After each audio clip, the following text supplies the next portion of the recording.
Coming up next, right here on the Fortminorproject channel, that's where my WWE Extreme Rules 2015 pay-per-view review, thoughts and opinions, right here. And you know what's coming next? It's been a while since I've done this. Roll that damn intro.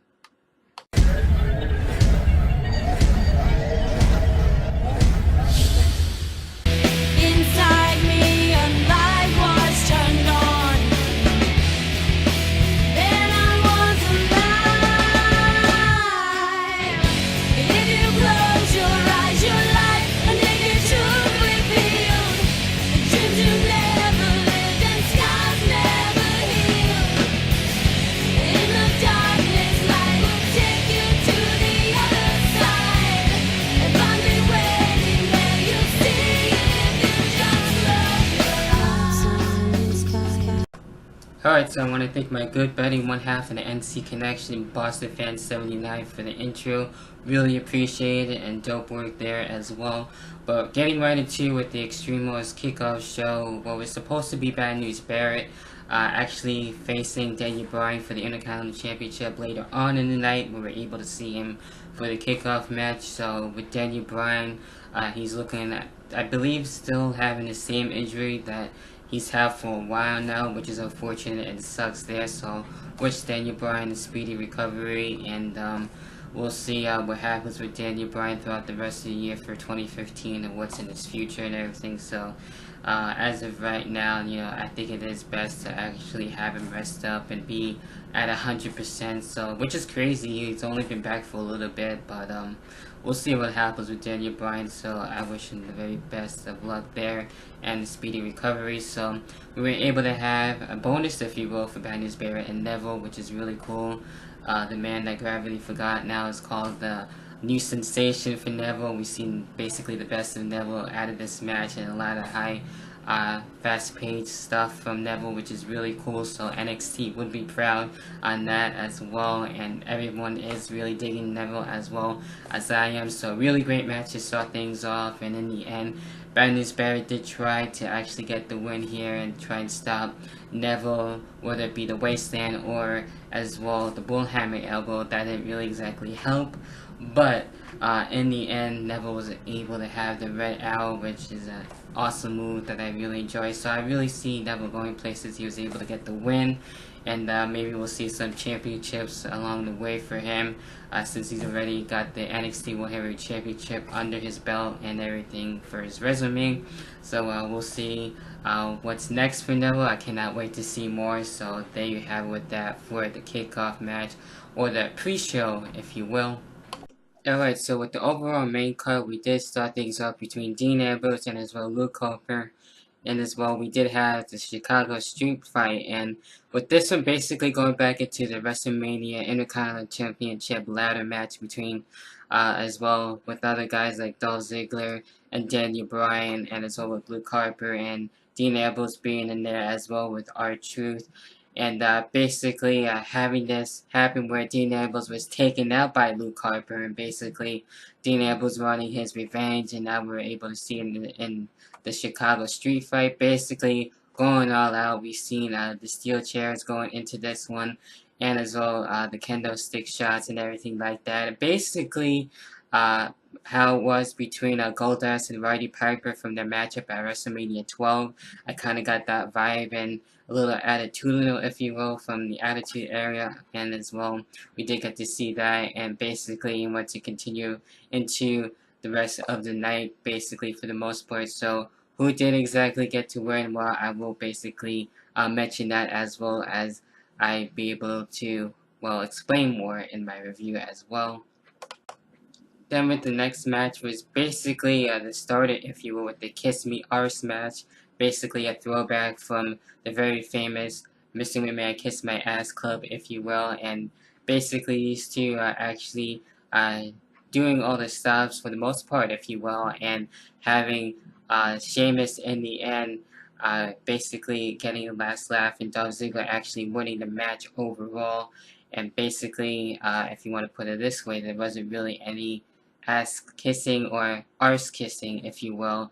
So with that being said, Sheamus was able to get the last laugh and not really want to be bothered with the whole stipulation and be embarrassed and all that. And it's kind of interesting how Dolph Ziggler was able to win by roll up there as well. But it is what it is. Dolph Ziggler was able to get his win in the end there. So, you know, the match stipulation was kind of pointless and kind of stupid there on that part. It's a shame didn't want to be a part of it anyway. So there you have it with that one.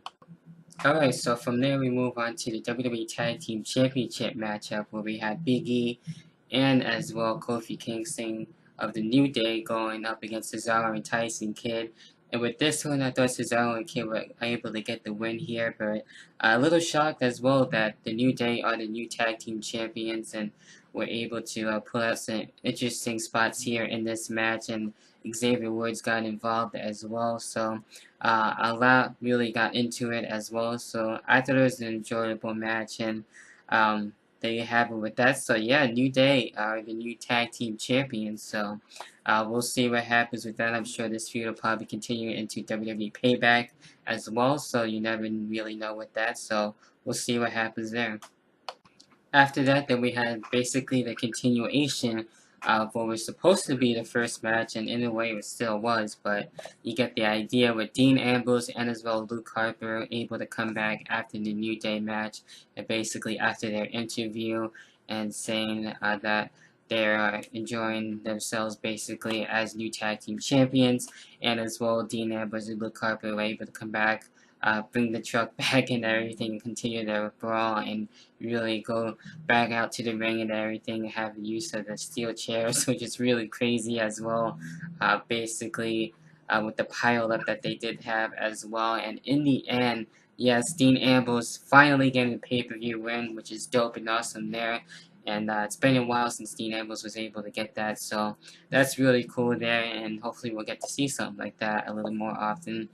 So that's a good thing when it comes to that. I kind of would like to see this continue a little bit more. I think these two can do some more, since basically it was a continuation of between the two and everything. So an actual, full match between these two, and to see what more they can actually bring out of each other. So I kind of feel like this feud will be able to continue a little bit longer, especially going into Payback as well for next month's pay-per-view, but that remains to be seen. But in the end, really cool Dean Ambrose was able to get the win. It could have went either way, honestly, since I like both guys, and it was an enjoyable matchup, but even though it's kind of like in two parts, if you will, so hey, it's fine with me. So there you go when it comes to that one as well. Next, the next match what we did have is for the United States Championship. And with that being said, with John Cena and Rusev, this one wasn't exactly the best one of the feud. I prefer the WrestleMania 31 match overall, and even Fastlane, if you will. But it seems like this is basically over between these two, and the feud is done and over with. And kind of sad that Lana had to be sent to the back during the match and everything. And it depends on too with these type of matches, with the Russian chain match and as well with the bull rope match, stuff like that, basically involving a rope or in this case a chain. Depends who's in it and everything. It wasn't really fun too much about this match. It was pretty good overall, if you will. In the end, John Cena was able to get the win and still remaining the United States champion. And there you have it with that. So the John Cena challenge still looking to continue, and we'll see who'll be able to step up to the plate now and be able to face John Cena as well and challenge him for the United States Championship. Then with the next match, we had the Divas Championship, which is on the line between Naomi and Nikki Bella, which is supposed to be Paige and Nikki Bella, but Naomi as well recently having basically change of heart, if you will, basically focusing on herself. And Naomi, actually, with this change-up, I'm really liking it so far. She has new music now as well, ring attire and everything. Actually cool changing light up color boots, which I thought was pretty damn awesome there. That's just me. I found that pretty neat. So in the end, Nikki Bella surprisingly was able to retain the Divas Championship with the help of Brie Bella, though.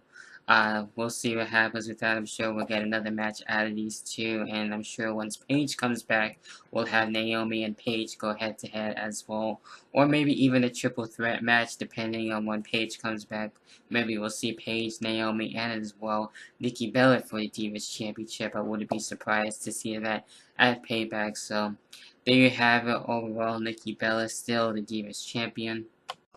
Then from there, we move on to Roman Reigns and as well with the Big Show in the Last Man Standing match. And overall, it was a good match. We saw a couple of table spots, especially the announcer spot where we had Roman Reigns spearing the Big Show there as well. Not only that, the spear to the barricade, where the Big Show was literally buried by the barricade itself. So interesting way there to have Roman Reigns be able to pick up the win and as well defeat the Big Show. Hopefully that feud is done, and not exactly the best feud, but having it be a last man standing match was a bit more better, and I enjoyed this more than the other matches that we did see out of these two. So hopefully I will see other stuff coming out of Roman Reigns, and that's pretty much it when it comes to that one. So in the end, Roman Reigns getting his win there.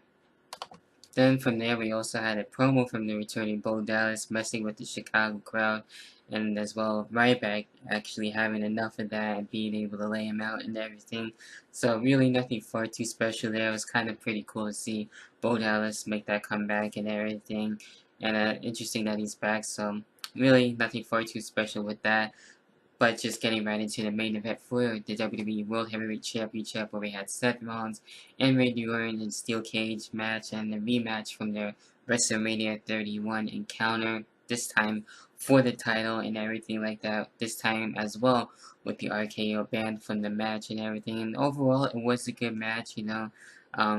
That's all I really gotta say pretty much as far as how I feel about it. But what we did get to see overall, Kane trying to do his job and be the gatekeeper as much as he can. Eventually, Jamie Noble and Jerry Mercury were able to come out there and try and help out Seth Rollins. And for like most of the match, they weren't out there, and Seth Rollins and Randy Orton were on their own, basically with that one. And Randy Orton and Seth Rollins using the steel cage to their advantage and everything like that. So that was cool there. Always like to see that as well. And in the end, we were able to have basically Kane, Jamie Noble, and as well Jerry Mercury be able to be in the match. And at one point, it seemed like Kane was going to be able to turn face finally and basically go at it that way. But unfortunately, that wasn't the case. And basically helping out Seth Rollins be able to get the win overall. In the end, he did get to chokeslam Jamie Noble and Jerry Mercury. So Noble and Mercury were able to get the double chokeslam, but in the end, also Seth Rollins and Randy Orton were able to be laid out, and Seth Rollins was able to retain the WWE World Heavyweight Championship as well. So there you have it with that. Now we go into Payback, which is the next pay-per-view as well. So we'll see what happens with that. Overall, with Extreme Rules, you know, it was a pretty good show. Not the greatest, but it was pretty good overall. That's how I feel about it in my personal opinion.